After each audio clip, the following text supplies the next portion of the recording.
खोथा फैयोब्ला आयेननि खोथाखौनो जों दिनै सावरायगोन फान्डामेन्टेल राइट जायखौ जोङो मौलिक अधिकार होनो फान्डामेन्टेल राइट इन्डियानि कन्स्टिटिउसना आर्टिकल 14 आव बुंदों जे भारत सरकार आसाम सरकारा आसामाव 3 कौटि मानसि दङ भारत सारा भारताव 140 कौटि मानसि दङ बे 140 कौटिखौ मोजां नोजोरजों नायनो नांगोन आसामनि 3 कौटि 40 लाखखौ इकुवेल बिफोर ल होनदों जे आयेननि गेजेरजों सब समान दा बर'फोरजों आसाम सरकारा समान नोजोरजों नायगोना नायाखै बा प्रश्न फैदों मानो फैदों आं बुंनो आर्टिकल 15 इन्डियानि कन्स्टिटिउसन आर्टिकल 15 बुंदों no discrimination against caste religion community होनदों जे गुबुन गुबुन धोरोम गुबुन गुबुन जाथिनि एगेन्स्टआव रावखौबो जाथि नोजोरजों नायनो मोना होनदों दिनै आर्टिकल 15 जोंजों भायलेट जादों मानो भायलेट जादों जे दिनै रन्जन दैमारि सारमोनहा आर्म्स लानानै संग्राम खालामदों बिथांनाथ' एकर्डआनो जाखांबावबाय नाथाय आसामाव माखासे आफाद दङ आलफा बिथांमोना दिनैसिमबो एकर्ड जायाखै नाथाय आलफानि दैदेनगिरिफोरा थाङोब्ला रेड कार्पेट बहायो आलफानि दैदेनगिरिफोरखौ आसाम सरकार भारत सरकारा एकर्ड जायाबालाबो ओरैबायदि सन्मान आरो सन्मान मर्यादाजों बिसोर बिथांमोना थांनानै दङ दा जोंनि बर'नि आर्म्स लानानै जायफोर मुभमेन्ट खालामनानै एकर्ड जालांखांबाय बिथांमोनाबो बे समान मर्यादा मोनगोना मोनाखै जोंजों आर्टिकल 21 प्रटेक्शन अफ लाइफ जोंनि जिउआ बड'लेण्ड मुभमेन्टआव एबसुनि दैदेननाय बिएलटिनि संग्राम खालामनाय आरो एनडिएफबिनि गासै 10,000निबो बारा मुंख्लं जाबाय बेखौ गुबुन देशनि मानसिफ्रा फैनानै गावथाराखै बेखौ भारतनि सिकिउरिटि आसामनि पुलिसानो गावथारदों दा ओंखायनो जोंजोंबो अयनाय जादों दा ओंखायनो बे सोंथि आसामनि मेन स्ट्रिमा असमियाफोरा जुदि जोंखौ बिदा फंबाय सानोब्ला एनडिएफबिनि दैदेनगिरि रन्जन दैमारि सारा सहि होबाय बिटिआर एकर्डखौ एक्सेप्ट खालामबाय बिथांमोना आसामावनो बिटिआर एकर्डखौ एक्सेप्ट खालामबाय बिथांमोना असमियाफोरजों बर'फोरजों गोरोबबाय अब्ला दिनै बिथांमोनखौ एनडिएफबिनि दैदेनगिरि रन्जन दैमारि बिथांमोनखौ आसामनि दैदेनगिरि बिथांमोना गावनि फंबाय नोजोरजों नायगोना नायाखै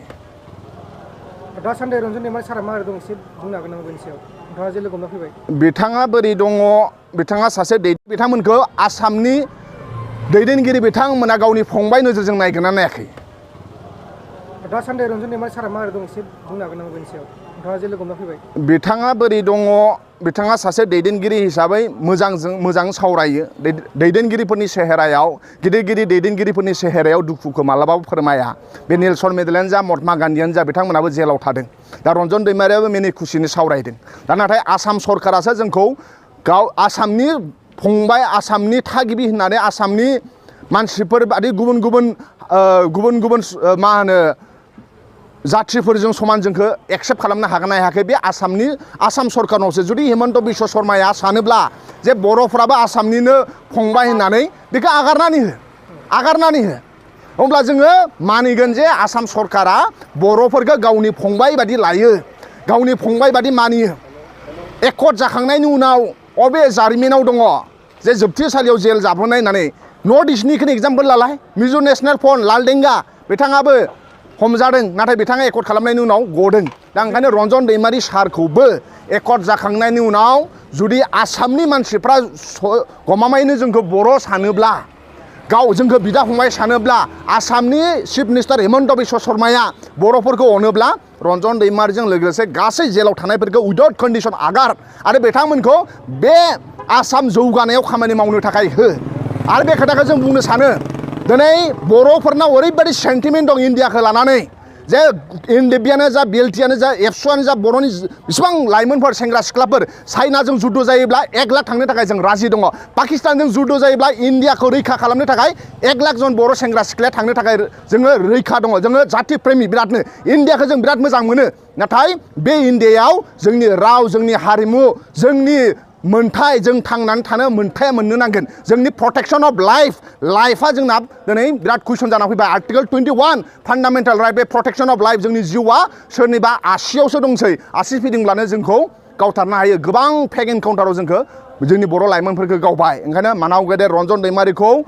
आसामनि सरकारा अनोब्ला बर' जातिखौ अनोब्ला दान मोनसेनि गेजेराव आगारनानै हो आरो बेखौ बड'लेण्ड ओनसोल डेभेलपमेन्टआव बड'लेण्ड ओनसोल जौगानायाव सोलोंथाइ राव हारिमु जौगानायाव खामानि मावनो थाखाय रन्जन दैमारिखौ सुबिदा हो बेखौ जों आसाम सरकारनिसिम नारसिनबाय लोगोसे नैबे डिम्बिश्वर मुसाहारिनि दासिमबो फेक एनकाउन्टार जाराव दासिमबो जेबो अनसुंथाइ मोनाखै होननानै बिथां न'खरनिफ्राय खोनादों बेनि सायाव मोनसे बुंनो सानो नामा भारतनि आयेना जोबोद दुखुनांथाव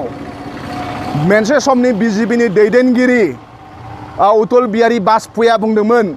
सैथोआ अराय दिनै बर'फोरनाव ओरैबायदि सेन्टिमेन्ट दं इन्डियाखौ लानानै जे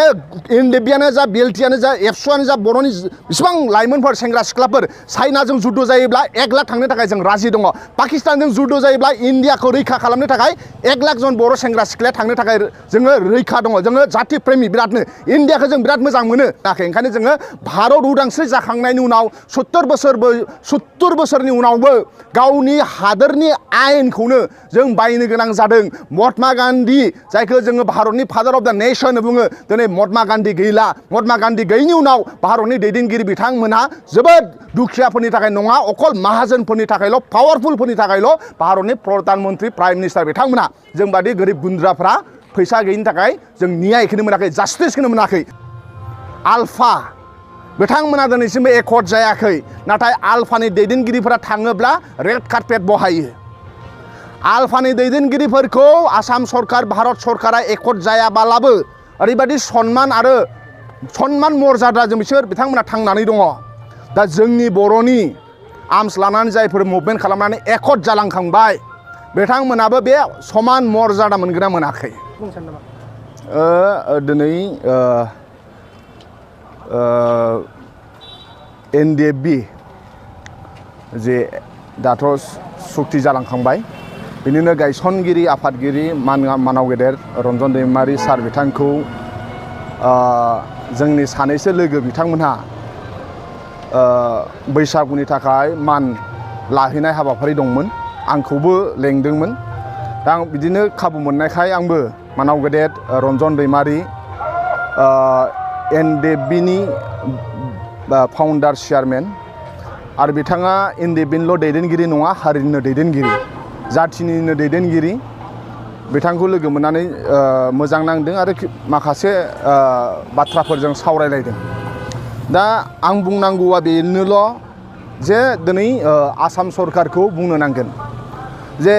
बिटिआर सुक्ति जाबाय दुलाराय बर' फरायसा आफाद आरो बर'